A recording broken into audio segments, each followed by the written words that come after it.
Assalamualaikum warahmatullahi wabarakatuh. Perkenalkan, nama saya Wahyu Rizky Saputra. Saya berasal dari Universitas Muhammadiyah Kendari, Fakultas Ekonomi dan Bisnis Islam dengan NIM 217100086.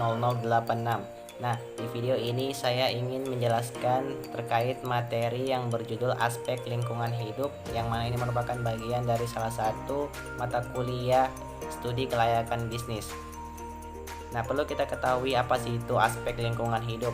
Aspek lingkungan hidup adalah salah satu poin penting untuk mengetahui dampak yang ditimbulkan jika suatu investasi jadi dilakukan, baik dampak negatif maupun dampak positif. Nah, yang pastinya di suatu usaha itu akan timbul dampak. Nah, dampak yang timbul ada yang langsung mempengaruhi pada kegiatan usaha dilakukan sekarang atau baru terlihat di masa yang akan datang.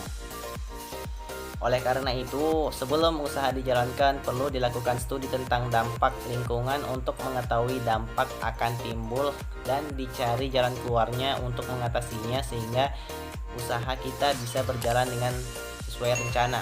Nah, studi ini dinamakan dengan analisis mengenai dampak lingkungan atau bisa disingkat dengan AMDAL.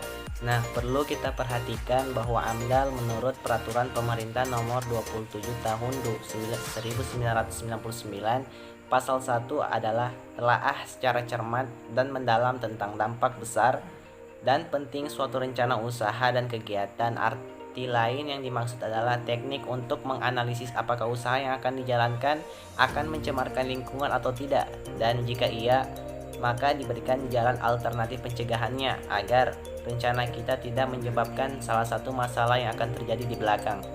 AMDAL memiliki dua kegunaan dalam pengelolaan lingkungan, di mana salah satunya yaitu aktivitas pengolahan lingkungan baru dapat dilakukan apabila rencana pengelolaan lingkungan telah disusun berdasarkan perkiraan dampak yang akan timbul akibat dari usaha yang akan kita bangun. Dan yang kedua, AMDAL bukanlah suatu proses berdiri sendiri, melainkan bagian dari proses AMDAL yang lebih besar dan lebih penting, menyeluruh dan utuh dari perusahaan dan lingkungannya, sehingga AMDAL dapat dipakai untuk mengelola dan memantau proyek dan lingkungannya dengan menggunakan dokumen yang benar. AMDAL termasuk dalam kategori dokumen penting. Kenapa? Karena AMDAL merupakan sumber informasi yang detail mengenai keadaan lingkungan pada waktu dan gambaran keadaan lingkungan di masa setelah usaha dibangun. Nah, inilah yang sangat mempengaruhi mengapa AMDAL sangat penting bagi kelayakan bisnis. Nah, dari beberapa keterangan yang saya jelaskan sebelumnya, timbul pertanyaan, kira-kira dampak negatif apa yang akan timbul jika kita tidak melaksanakan AMDAL dalam suatu proyek yang akan kita jalankan. Nah, perlu dilakukan studi AMDAL sebelum usaha dilakukan, mengingat kegiatan-kegiatan investasi pada umumnya akan mengubah lingkungan hidup. Oleh karena itu, menjadi penting untuk memperhatikan komponen-komponen lingkungan hidup sebelum investasi dilakukan. Adapun komponen lingkungan hidup yang harus dipertahankan dan dijaga serta dilestarikan fungsinya antara lain hutan lindung, hutan konservasi dan cagar biosfer, sumber daya manusia, keanekaragaman hayati, kualitas udara, warisan alam dan warisan udara, kenyamanan lingkungan hidup, serta nilai-nilai budaya yang berorientasi selaras dengan lingkungan hidup.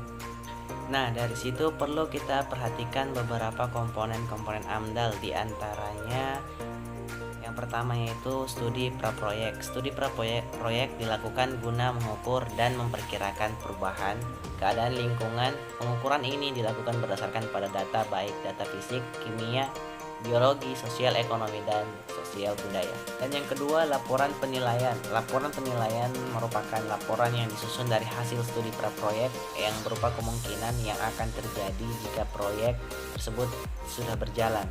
Dan yang ketiga, persetujuan proyek. Persetujuan proyek mengandung rekomendasi dari hasil analisis interaksi antara proyek dengan lingkungan.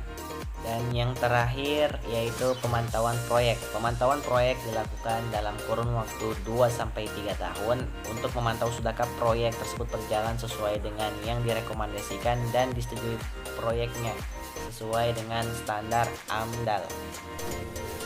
Nah, itu dia yang bisa saya sampaikan di video kali ini. Semoga bisa bermanfaat bagi kita semua dan menambah wawasan kita terkait untuk menjaga lingkungan agar tetap lestari. Sekian dari saya. Assalamualaikum warahmatullahi wabarakatuh.